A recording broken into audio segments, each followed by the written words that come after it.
You've probably already heard about the dragging the feet that the Biden administration is doing in relation to the $2,000 checks that they promised just before the election. And of course, unfortunately, as one would predict, they are not coming through with that. So I wanted to share with you a little mishmash of the promises that were made in relation to this $2,000 check.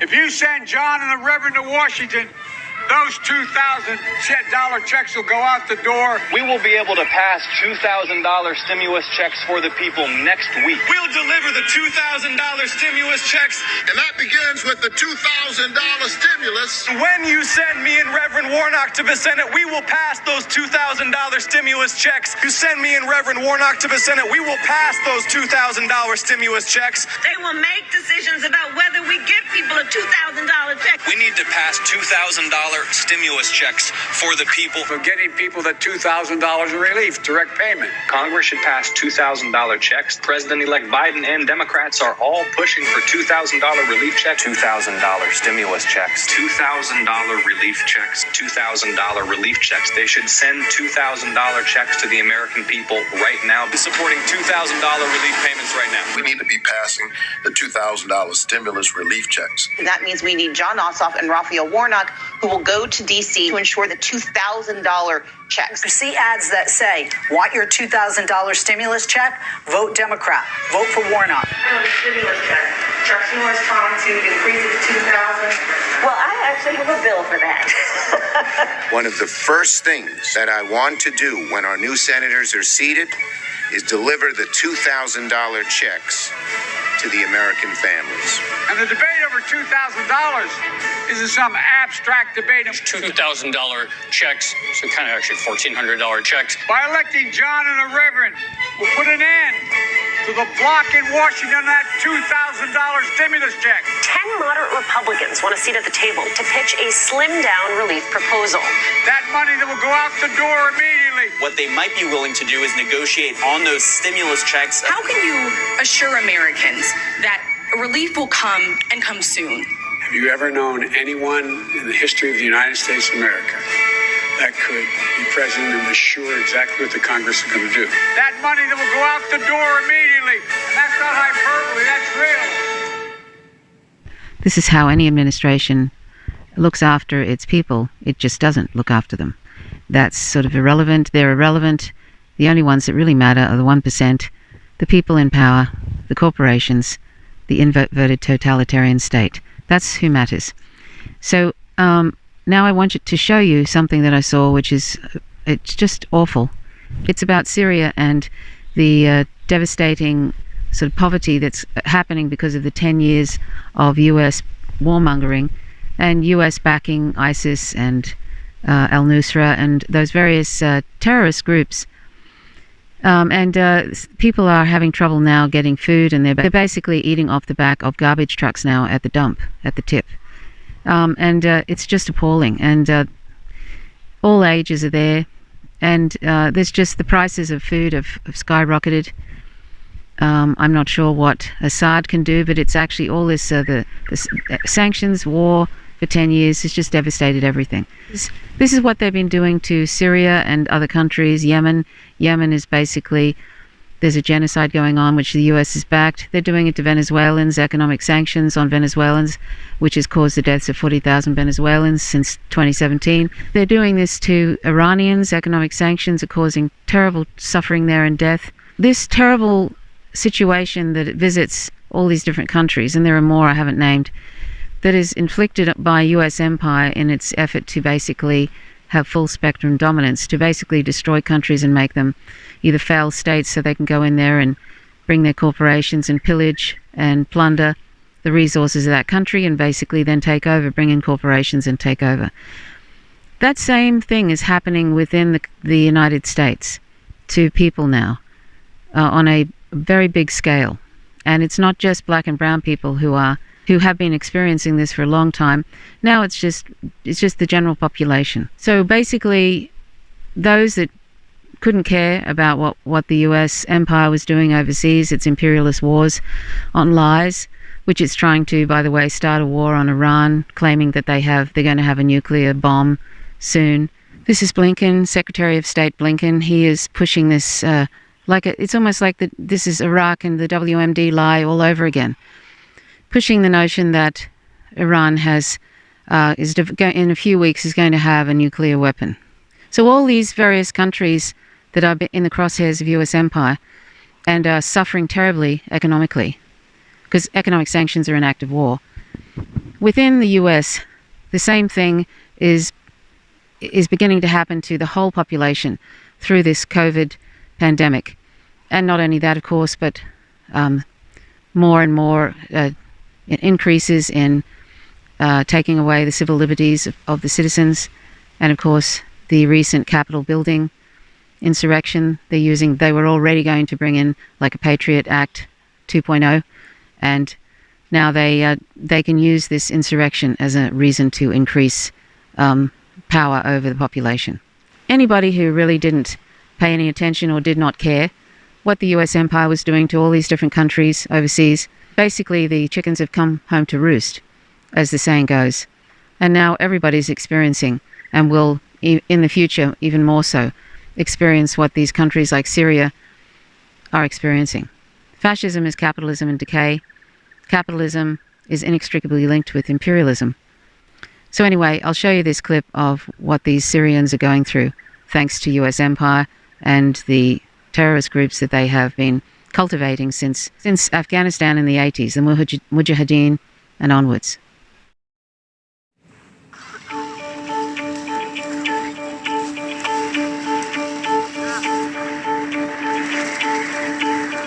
والله نلقى خضرة ناخذ جباري بدنا ناكله لأنه من الجوع عايزنا جوع.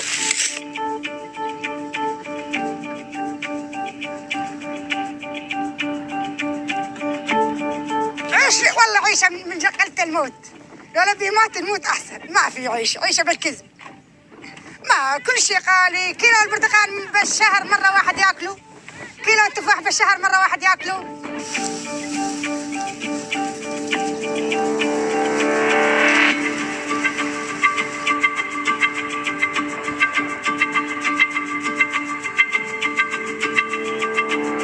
هاي دويلاتي، هاي شيخة، هذه جيدة، هاي صافية، هذه فوز، هاي صافين، هاي كل هذا أبناتي يأكلون من المزبلة يعيشون من المزبلة. شو تريد إنه؟ في نلقي برتقال من هالعالم الكابينة ناخذها زينة زينة، نلقي تفاح، نلقي بصل، نلقي شيء ناخذ. فجل، تعرف الفجل؟ فجل ناخذه. هاي.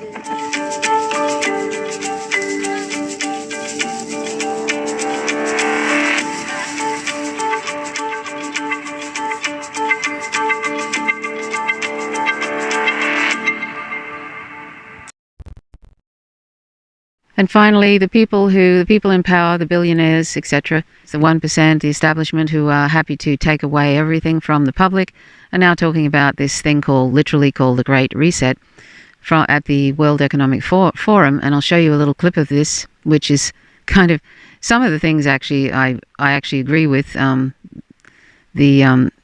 Although meat is not just a problem with the environment, it's flesh from sentient animals, but also there are other animal products that are equally problematic. Dairy is problematic. They're all products of violence. So it's talking about eating less meat, etc. I prefer the end of eating animal products, period, because we don't have a right to use animals as property. They're sentient beings. But there's one thing in there that I don't mind, but the whole idea that they want to make the population happy with this Great Reset. And there's a line in it that says it all: you'll have nothing and you'll be happy. Well, there's a lot of people who already have next to nothing and they're not happy. And I don't think these billionaire class are interested in anything to do with making the population happy. So this is another attempt at the establishment, the billionaire class, the corporations, to lull people into this idea that somehow they're going to sort things out so everybody will be hunky-dory. Yes, there needs to be a consciousness reset, basically, that we can't go on the way we are. Infinite growth is, if you can't keep something going on forever, then it is not sustainable. That definitely applies to animal agriculture, putting aside that it's tremendous violence and we don't need to do it. But so there are all sorts of, we need to get rid of this dreadful death machine capitalism, that kind of thing. We need to end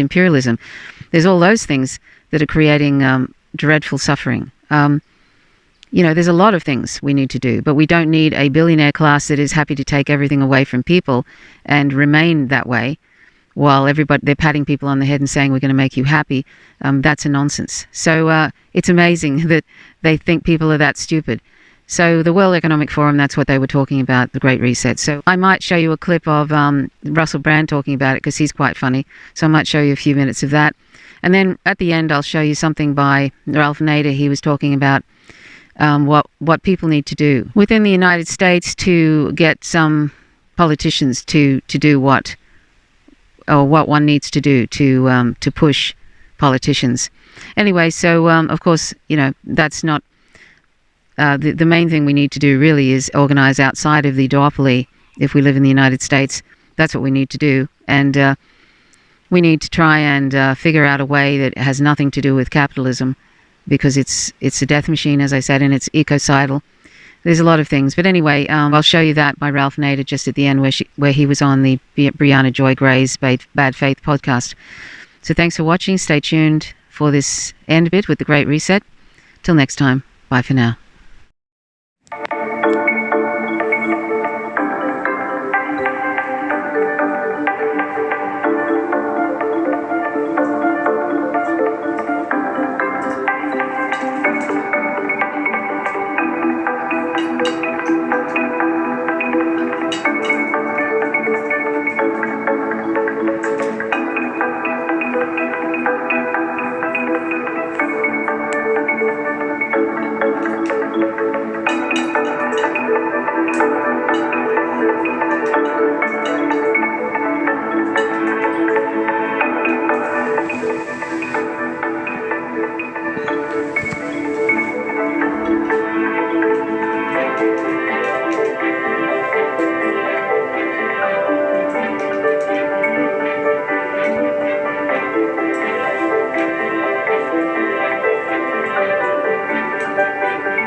It's time to look at the big picture and work collectively.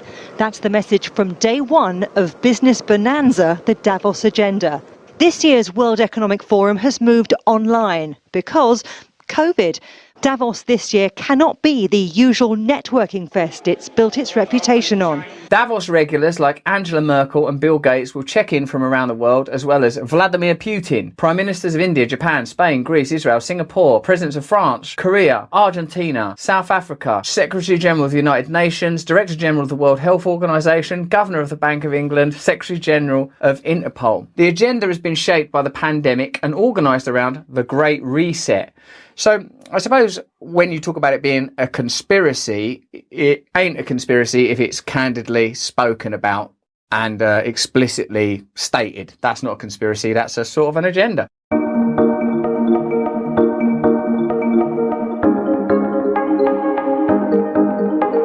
Like, if you believe, as many people do, in the values of detachment, of letting go of possessions, then I feel like the best way to espouse and spread these values is through embodying them and demonstrating them. Nothing to worry about there, that's just a drone delivering a package to your door. That drone couldn't be used for any... Sorry, what? Yeah, you can keep that delivery actually, I'll just wait for the van. They've misjudged the tone as well. You'll eat much less meat. Stop telling me what to do. I'm already vegan. What do you want me to do? Pull meat out of me? An occasional treat, not a staple. The problem is with this video is it's the exact mood of like a dystopian thing that you'd be sort of forced to sit and watch with matchsticks holding your eyes open in a great big terrifying cinema.